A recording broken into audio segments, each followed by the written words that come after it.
Hello, Feminine Roadmappers. Welcome back to Feminine Roadmap Podcast, the podcast that helps you navigate the challenges and the changes of midlife and empowers you to live a more vibrant second half. Today, if you find us on YouTube, please don't forget to ring that bell so you don't miss any more of these amazing conversations. And if you are on a podcast platform, please remember to subscribe and share this podcast because we want more and more women to join the tribe and have these empowering conversations. Today, we're going to be talking about depression. My guest wants to share her own experience with battling lifelong depression, what has worked for her, what has not worked for her. She also wants to share how empowering it has been to lean on her faith, and she wants to normalize this conversation around depression. My guest today is Susan Paradis. She's a speaker and a former CEO, and she happens to also be my cousin by marriage. So Susan, welcome to the program. Thank you, Gina. Thank you so much for having me. I am so excited. This has weighed heavy on my heart for quite a while to get a message out. Awesome. Well, I'm glad that I have the opportunity to share my platform with you. And I would love to have you give people a little bit of context around your message of depression. What has kind of been your journey and how are you wanting to normalize this conversation? Sure. So I'd like to preface by saying I grew up in a Christian home with a mom and a dad, God-fearing parents. And, you know, dad worked, mom was a stay-at-home mom, but mom also struggled with depression. And I need to also say that I am adopted. So this isn't something biologically, and something I've tried to study is, did I learn some of this behavior or do I have depression? And I can say, looking back, the first time I went into some therapy was in my late 20s. And I came to a lot of realizations, but one of the main realizations was I had depression as a child, but I was a good kid and everyone liked me. So I just scooted on happy. You know, there wasn't any real ahas, or it didn't catch up with me until my adult life. And some of my behaviors were just, she's a rebellious teenager. When in fact, there was much more going on but it was also in a time when it certainly wasn't talked about and medication was just coming out and therapy was hush hush, you know, everything was on the down low. You didn't want people to know. And I think on some levels, it's still that way for a lot of people. There's a stigma. So hopefully my message will touch someone's heart. What are some of those indicators that depression existed? For me, a messy house. I'm a very clean and organized person by nature. So I know when I look around and my house is in disarray, there's something going on. That's my first sign. My second is sleeping. When there's an issue or when I'm just, I call it in a funk, I will sleep, and I will sleep a lot. Like I'll get home from work and go to bed 5:30, 6 o'clock and sleep until the next morning. And my third is how it affects my work. Am I getting my reports in on time? Am I returning phone calls? Am I on top of doing my job? And sometimes, most times, those are happening all at the same time. But it starts probably with my home life. And sometimes you're in your funk so deep that it's 2-3 months before it clicks. Hey, hey, I'm here again. Because depression can be cyclical. So I want to preface, I am not a professional therapist or doctor, but I have lived with this I am 58 years old. So for 40 years, at least, I have struggled with this on some level. There are several types of depression, but the primary ones are seasonal, which means if it's gray and cloudy outside, it affects you and you just want to stay home and watch Oprah on the couch or Hallmark, you know. There is situational, which maybe you've had a lot of trauma recently or you've experienced some death and you're in a funk for a little while as you process that and you mourn that. Mine is a chemical imbalance. I am low on serotonin. And so for me, I can have this lower levels where my serotonin is really low and it will last a year, 2, 3 years, and then it will go up and level off. And it'll stay level for quite a while. And then when it dips again, it's longer. If it was 6 months, now it'll be a year. If it was 2 years, it'll be 3. And so one of my first messages is please don't be afraid of medications. Medications, Prozac and Wellbutrin are my cocktail. They work for me and they can snap me back within 2 weeks, at least so I can catch my breath. The downfall of medications is it's trial and error to find what works for you. And so be patient, give it time, but know your body and know when you feel good, when you're happy, when the phone rings and you answer it versus sending it to voicemail. That's a small, small sign. People you love call you and you don't want to talk. So you just send it to voicemail. And you'll catch yourself answering and you're like, okay, I'm headed in the right direction. So, you know, knowing your body. Also signs for me on turning it around is one, and I know this sounds super simple and it is what music makes you happy?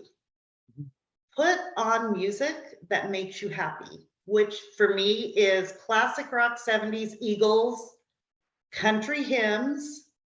You know, those two types of music will change my soul and my heart and they just make me smile. And I'm singing, all of a sudden I'll do my dishes, you know, and it doesn't have to be anything major. It's very, very simple things that can turn your mindset around.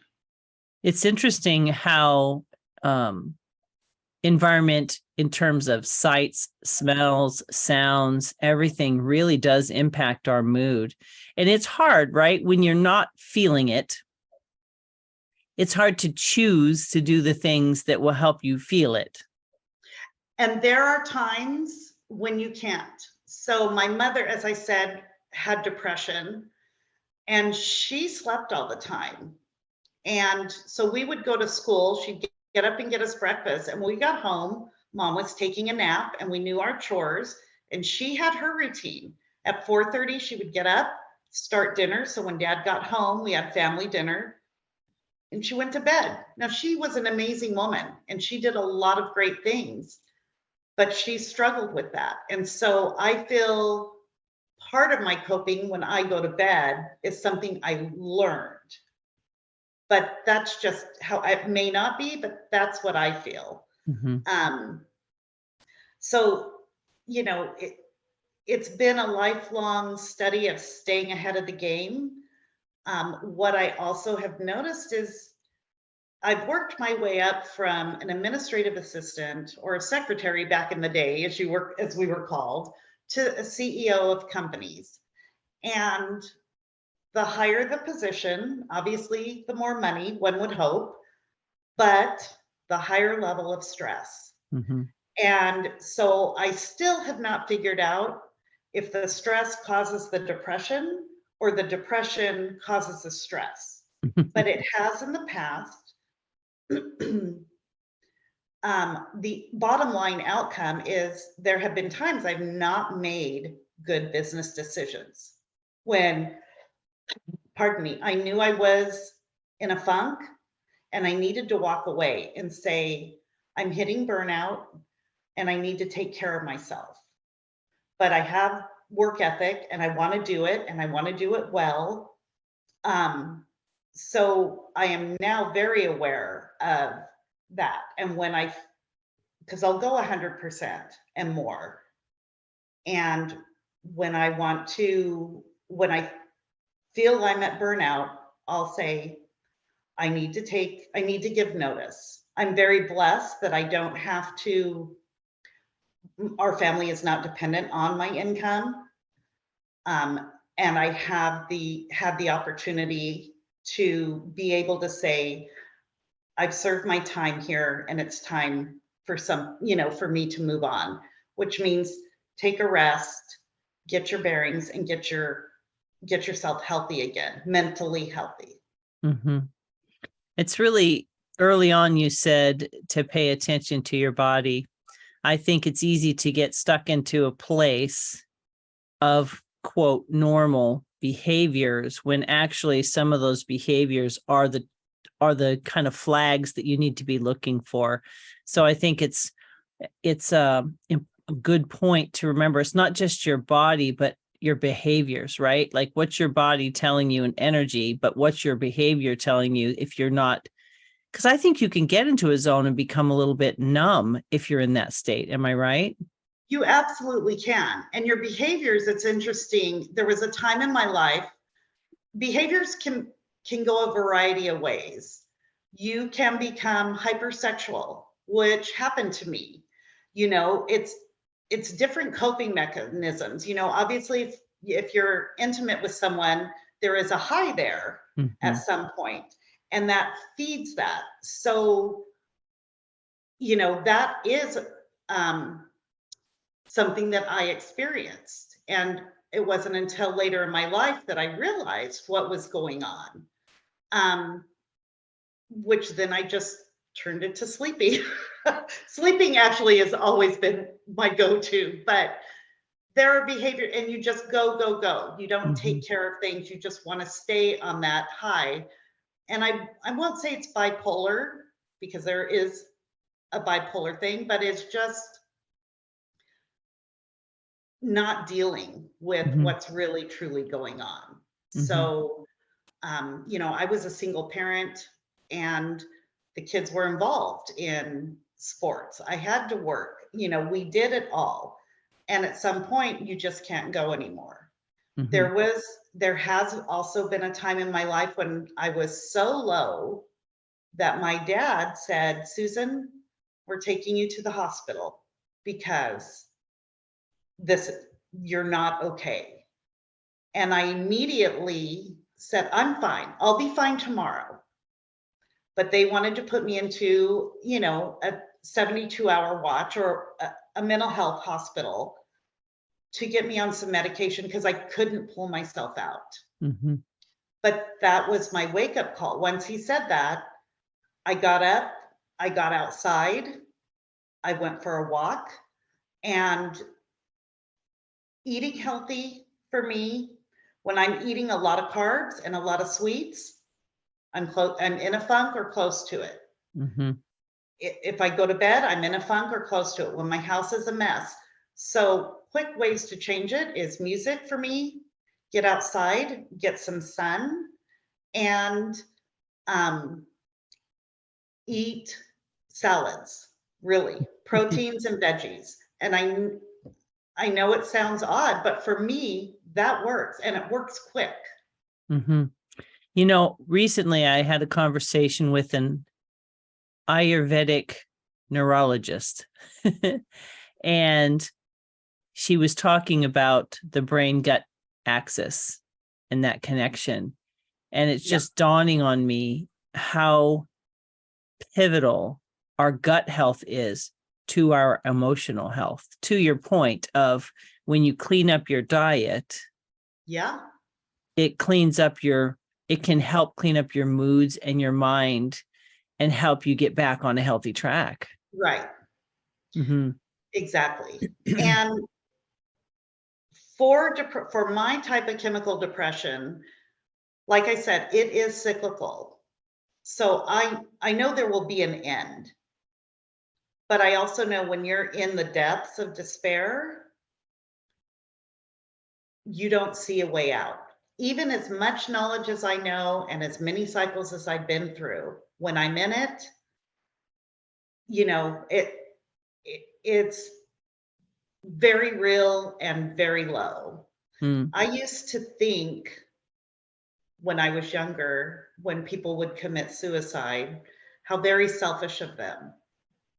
And now my heart goes out like how low they had to be, and they didn't have their faith to lean on. To the despair is very real, and I understand it. There was a time when I didn't want to commit suicide. I tried to keep a journal, and all I could get was, I want to die. And I didn't want to kill myself. I just didn't want to be here anymore. I wanted to be in heaven. And I have 3 Bible verses that have sustained me in my whole life. The first one is my favorite Bible verse, and it is Psalms 46:10, which is, "Be still and know that I am God." That, whenever I'm in any crisis, is my go-to, and it's like, just stop. You're spinning. God's got it. You don't have to control it. Even though you gave it to him, don't try to take it back. Which control's a whole nother topic we could talk about. So, and the other 2 are Psalms 139, 13, and 14. And I'm going to paraphrase, but they are, well, here I have them up. For you formed my inward parts. You knitted me together in my mother's womb. I praise you, for I am fearfully and wonderfully made. And what I think about that is,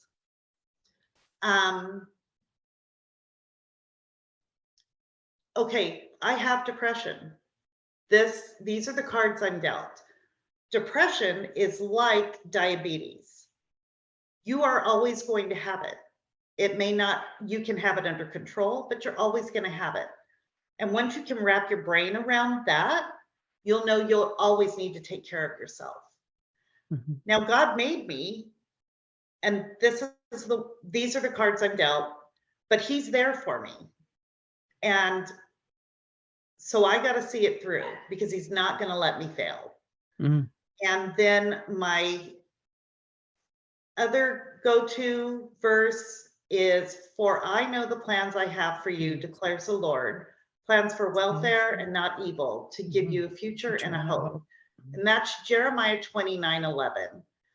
So between those 3, they'll just pop, the Holy Spirit, they'll come to me, and it's like, okay, Susan, you're down, but God has you. So better is coming. And if, anyone out there doesn't have faith and doesn't know the Lord personally, you can pull it up on your phone. You can just Google Bible, and Bible verses come up. It will give you a peace like you've never had, and a comfort and a contentment that even though you're in despair, it's going to be okay. The Psalms are such a wealth of comfort. They are. There have been times where that was, to your point, I just had to go to the Psalms and kind of wash the truth of God's word over me and my soul, because it's our emotions are powerful, and they are a gift from God. But I think because there's a spiritual battle sometimes where we worship our emotions, or we, I guess, what word am I looking for? We believe everything our emotions say, when in actuality, our emotions are not always telling us the truth. Right. Yeah, the Bible's very clear. Do not trust your heart. And your heart is directly related to your emotions. You go on your feelings, and that's not necessarily the best thing all the time. But it's very, very common and you just have to be mindful. And being mindful is a process. It doesn't, and it's constant. So there's a diligence to it. I think, what part, or did this play a part, community or support? What kind of community or support did you have to help you? well, I'll tell you, it's first of all, your family, if they experience depression anywhere else, my family is very well aware because of my mom. So my family was very well aware of me. My sister and my brother do not share this. Now, as I said early on, I'm adopted. So I have found my biological family, and what I have found is that depression runs in my biological family. So while I may have learned how to cope with my mom, how to cope with my depression or what to do, I do have it genetically. And I'm sad to say, about 1.5 years ago, I lost a cousin to suicide, and a cousin who didn't know the Lord, as far as I'm aware. So there's a thing called the mask. When you have depression, you are a master at putting on the mask and a smile. Going out, people will ask you, how are you doing?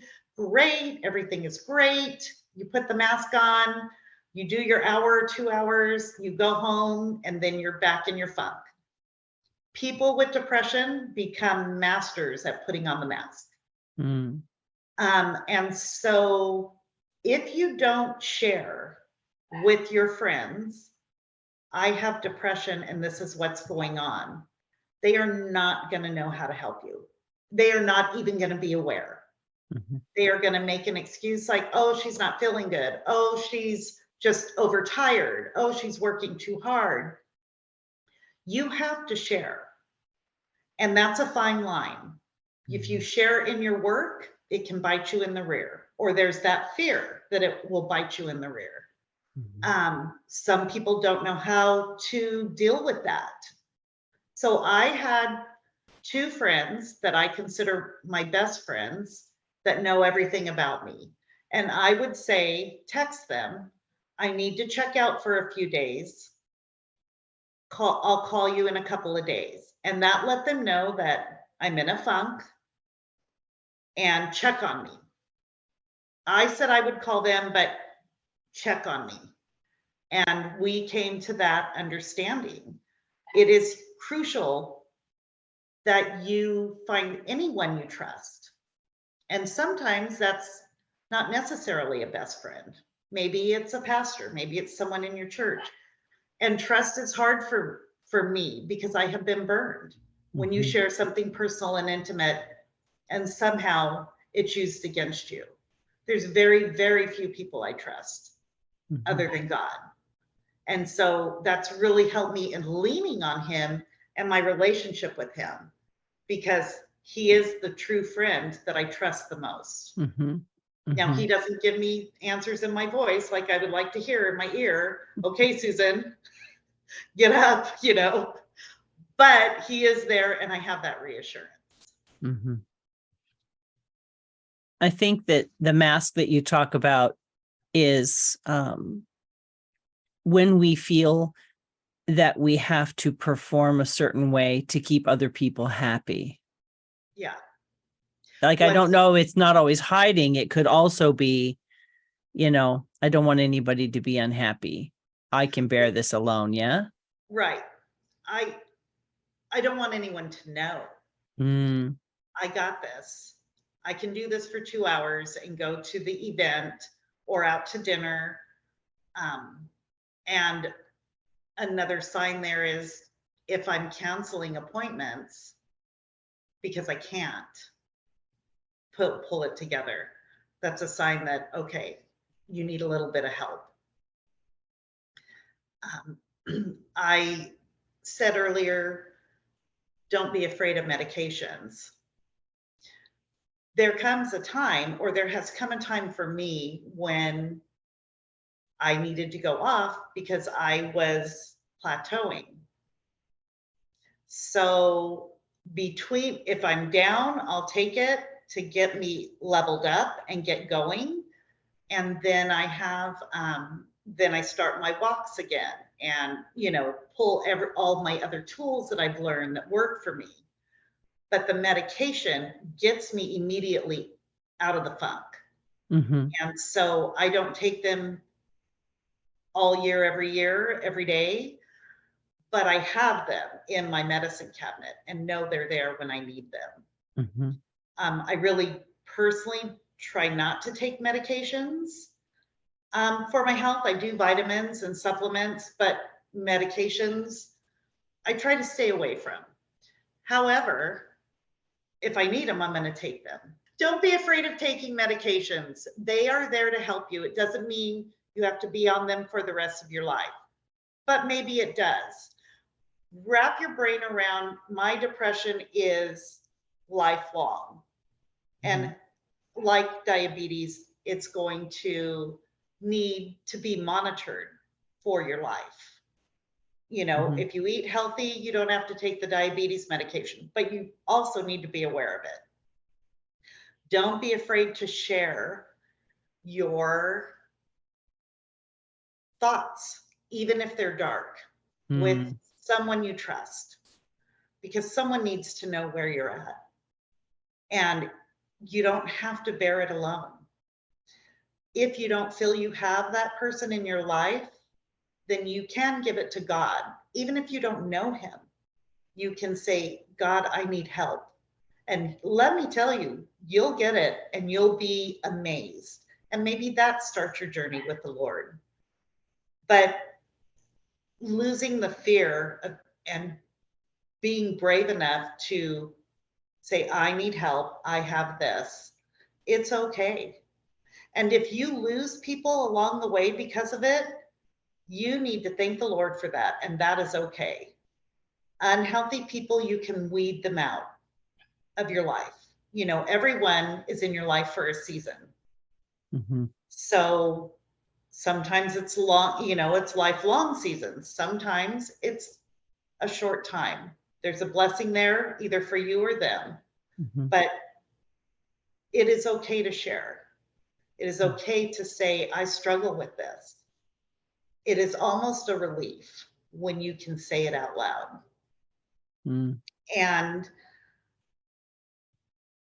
here, one of the biggest struggles as a friend or a family member is, how do you help someone that has depression?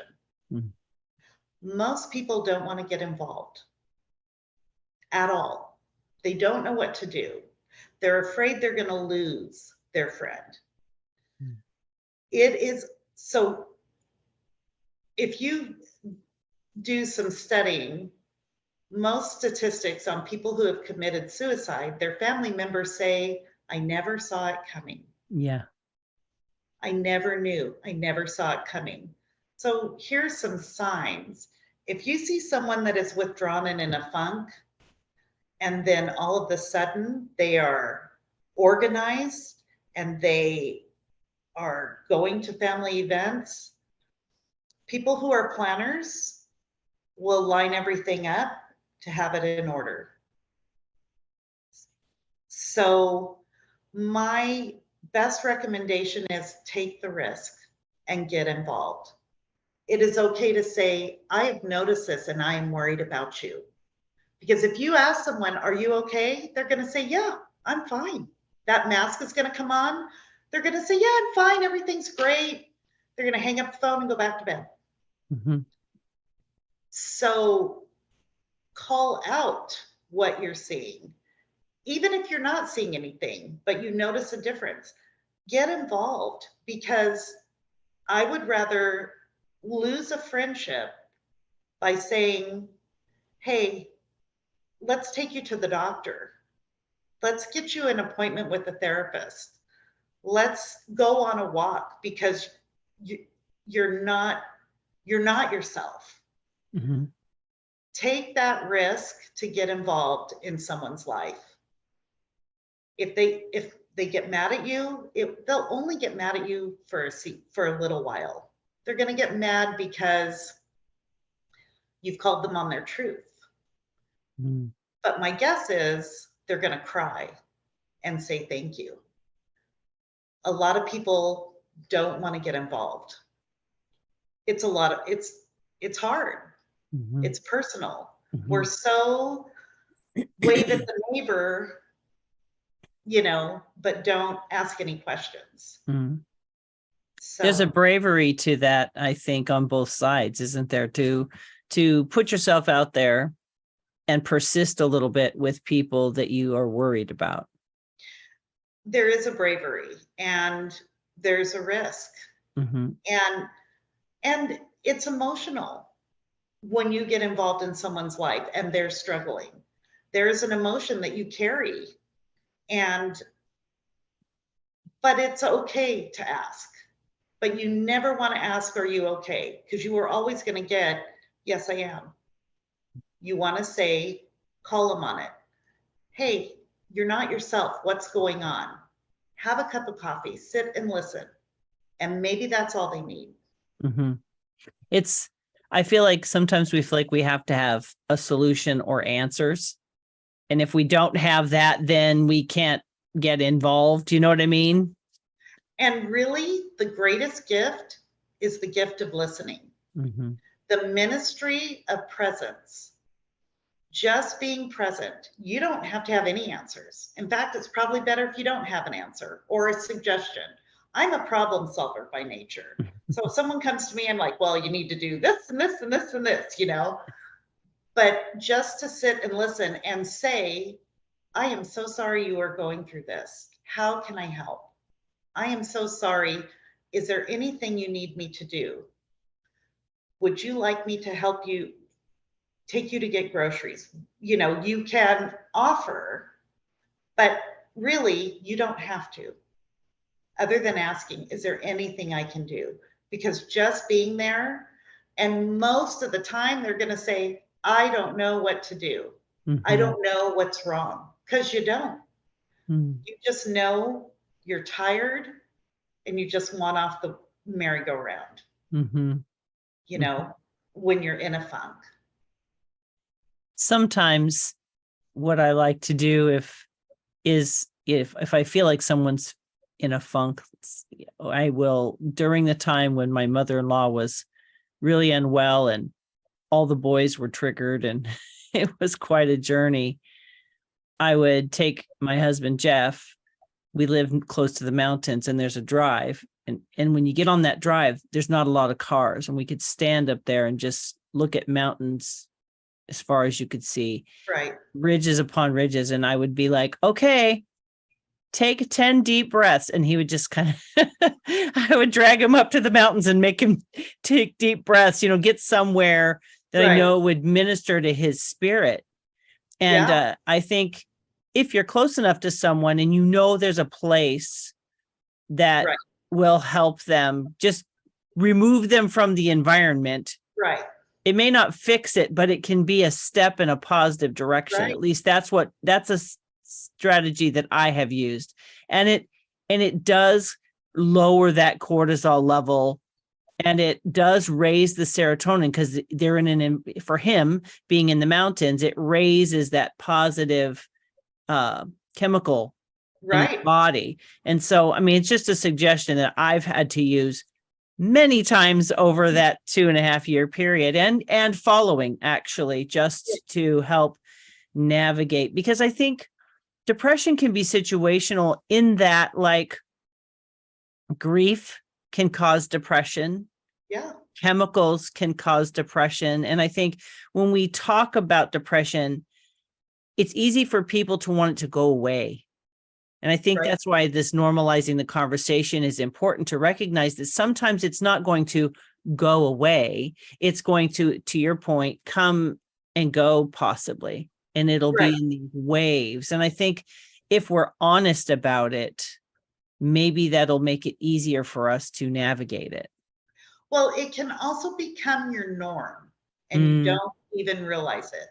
There was a period of time when I thought, I can't even remember the last time I was genuinely happy and belly laughed or just happy. Mm-hmm. Like, and I have everything. I have a great home. I have a loving husband. I have great family. And still you have this, so I would think, does guilt, like, do you find yourself shaming yourself or guilting yourself like, I should be happier? No, not at all. Good. Now, my mother did, Mm. but I don't, and I've never been like able to be manipulated or feel guilty about things. I've made the choices I've made. Maybe they were wrong, but at the time, I could, I own my truth and I own my decisions. I don't really feel guilty. If there's something, I shouldn't say I don't. If there's something that I feel convicted about, then I ask for forgiveness. Am I perfect? Far from it. But you do the best you can with life. Mm-hmm. I do want to make a quick plug. There are 2 books that are my go-tos. One is the Bible, always a go-to, but the other is called The Miracle Morning. I don't know if you can see that. Mm-mm. Well, look up The Miracle Morning by Hal Elrod. And he has a documentary on TV, and he has the 6 habits that will transform your life before 8 a.m. But if you need a regimen because you're not self-motivated, this has helped me. And it just sets, you get up and you have quiet time, you do some meditation, even if it's 5 minutes, just quiet. You do your affirmations, and I have gotten comfortable. It's really hard to do in the beginning, but I've gotten very comfortable at looking in the mirror and saying, you are amazing. You are a child of God. I can give affirmations all day long, but looking in the mirror at yourself and saying it, first you feel kind of stupid and kind of goofy, but it's great. And then you do 5 minutes of some kind of an exercise, jumping jacks, a walk around the block. Nothing has to be, I can do this in 20 minutes. In 30 minutes. I do 5 minutes of each thing. You read, so I read the Bible, or you read something healthy, something self-motivating, something encouraging, and you write. So you keep a little journal, just a page a day, or you set your goals, or, but that mindset, spending 30 minutes has really helped me stay on track and get going in the morning. I'm now very much a morning person, usually up at 5. I'm also in bed early, but I'm up at 5. So the Morning Miracle, I would recommend anyone. It's whether you deal with depression or not, some really good practices in there. Mm-hmm. There's a lot of self-awareness that seems to be necessary to help navigate this process too, and Yes. To your point, understanding the environment you grew up in, not blaming anybody, but just kind of reflecting on what else has contributed to this state of being. And to your point, I would say that with a chemical imbalance, you have a little bit different situation rather than situational depression, right? Because this is an undercurrent in your body at all times. Right. And this is for the rest of my life. I'll have low lows. I know I'm going to come out of it, but I need to be aware and mindful for the rest of my life. Now, so the tools and strategies, let's just review. So sometimes you use medication when you're at when you bottom out, right? Right. When I bottom out, and how I recognize that is my house is in disarray and I'm sleeping all the time. I'm canceling appointments. I'll take those meds, which will pull me out enough to get outside. And then I put on happy music. I get outside and take a walk.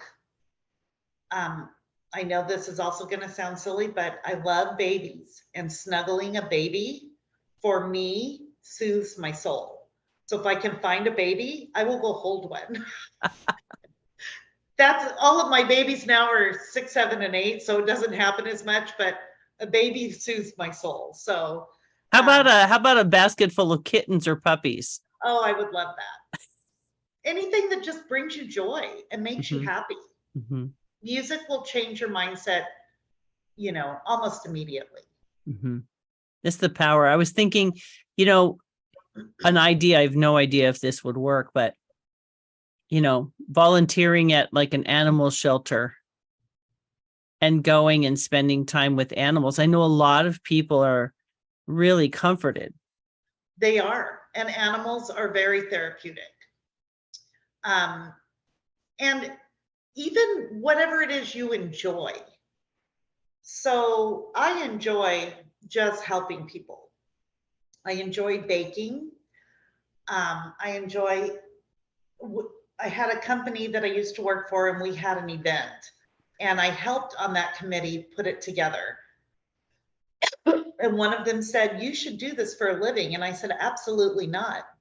I enjoy the helping, but I don't want to do it as a job, because then that's a different level of expectation.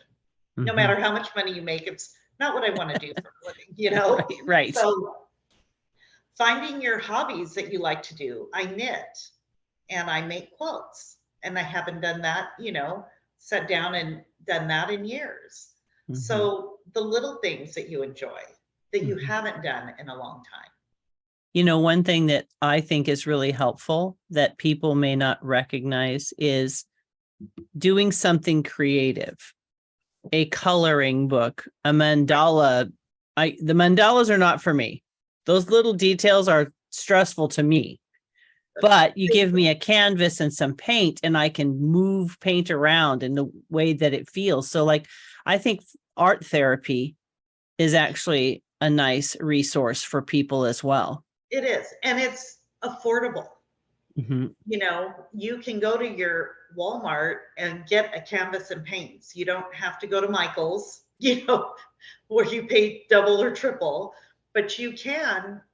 And there's a lot of things that you can do, but art is, my brain doesn't go that way like you and your girls and my other side of the family, Carrie, and but for me, cooking and baking, but that's creative. I would say that is an art. It is. It is. Technically, it falls under the arts. So I would say that creativity could be coloring, painting, whether or not you're good at it, cooking, gardening. Huge therapy for me. So there are a lot of tools, but the first thing is just to be aware and be aware that it's constant. Not always there, but always there. Right. So if you had to anchor in 3 things that you really want people to remember or to take away from our conversation today, Susan, what would those 3 things be? Don't be afraid to share. Don't be afraid to seek medical help.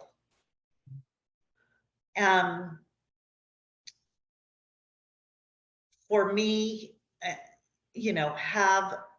find a spiritual church or a Christian, someone you trust with faith. And if you don't, I'm telling you now, you can, and you don't believe in the Lord, you can just say, "God, if you're real, show me." And I can guarantee you he will show you. So your faith is huge. And don't be afraid to just acknowledge, "Man, I am so down." And if you are on the other side dealing with a family member or a friend, don't be afraid to get involved. Now, I will say this. unless you experience it, as much as you're there and want to, you're never going to understand how it works. But just be there to listen, and don't try to understand, but you can just be there to listen. Wonderful.